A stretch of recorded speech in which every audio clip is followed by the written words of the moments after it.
First, I want to talk about Afghanistan and just some thoughts that I've had ever since the whole really humanitarian crisis that's unfolded over the last couple days in Afghanistan and is still ongoing. It's not like it's over by any means, but there's so many dimensions here. So first, I just want to say that obviously, if you're probably older than, I don't know, 25, you're very familiar with 9/11, which is coming up in a couple days. Obviously, if you're younger, you probably still know about 9/11, but not in the same way that other people do.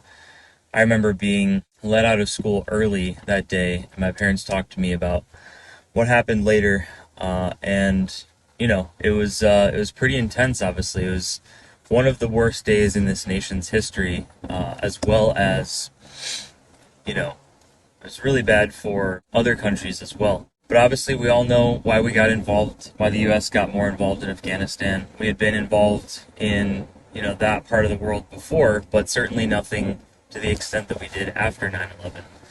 And Saddam Hussein was a really bad person, and he caused a lot of violence and division, and that situation needed to be dealt with no matter what. We can't, terroristic threats on anyone's life is a grave danger, and so we can't allow real terrorists to be marauding around and causing violence and bloodshed and political mayhem. That being said, I don't believe we should have, as a country, I don't believe we should have ever been involved in Afghanistan in the way that we were. Being someone who definitely leans libertarian, and would consider myself libertarian many times, I don't believe that it's our job as a country to involve ourselves in anyone else's political or economic or social business. We have a different culture here in the U.S. than the Afghanis do. We're very different people. We have different cultures. We have different norms. We have different economic and political structures. It's not the United States' job to be the policeman of the world. It's never been our job to do that, and yet sadly, we have done that so many different times. We've done that in Vietnam. We've done that in Europe. We've done that all across the board for decades and decades. And many people if you study U.S. history, you study politics and geopolitical movement, you would know how deeply the U.S. has been involved in so many other things. We've always sought to stamp out things that we disagree with wherever we disagree with them. We also invade countries for minerals and resources and commodities that we don't have or can't produce or don't want to produce here in the States. I firmly believe that that's never been our business. We should have never been involved in so many of the things that we've been involved in, and we've paid the price. We've had millions of civilian casualties throughout the years. There are so many things that we've done wrong in the name of justice or trying to find things to stamp out, or just saying we have to end whatever it is. But I just wanted to say that I firmly believe that we've never had good intentions to be there. We've always sought oil and things that belong to other countries. We create division, we create the problem, and then we swoop in with the solution, and that is never a good thing. It's interventionist, it's selfish, it's domineering, it's, like I said, it's policing the world. So I wholeheartedly and firmly believe that we should have never been in Afghanistan as long as we were, and I think it's a good thing that we are getting out as quickly as we possibly can. Now, that being said, I don't believe that the way the exit was handled was appropriate. Clearly, if it's our job to protect someone, even if we're there for the wrong reasons, if we have been assigned the responsibility to protect people and protect a nation, we need to do that. We do need to fight against bad forces. We need to fight against any militant extremist group. That just needs to be a reality. We can't leave when there's human lives on the line. We have to take responsibility. We have to be the protectors that we can be. Not necessarily that we're supposed to be, but that we can be.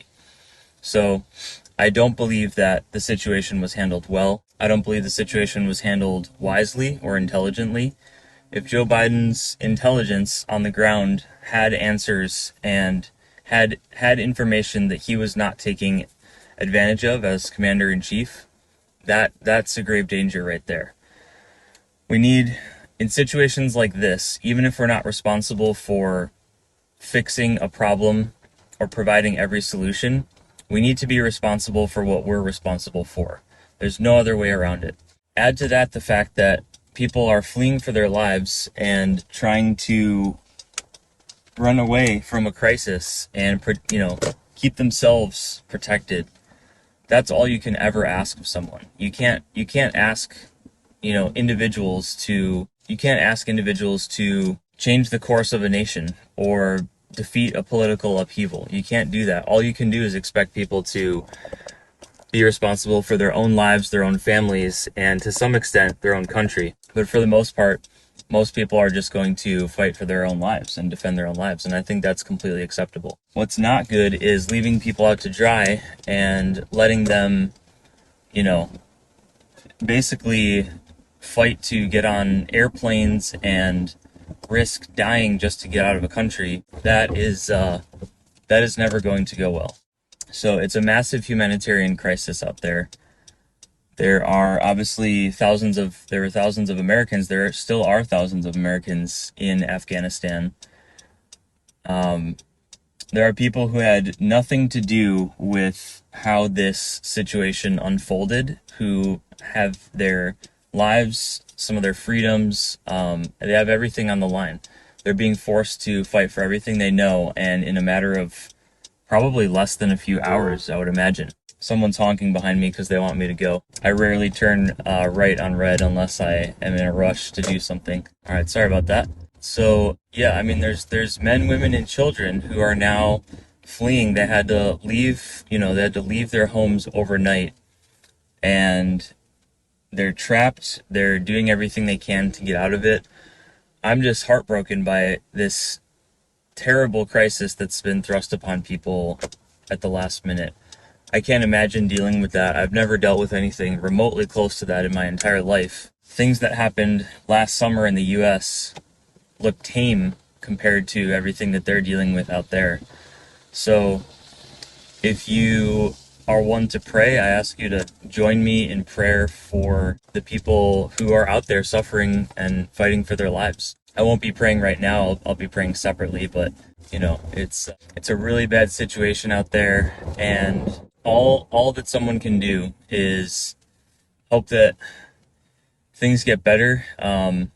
Send resources if you're able to, make donations to companies that are doing good things out there. Do everything you can to be a part of helping people if it's possible. All right, let's move forward into the next topic.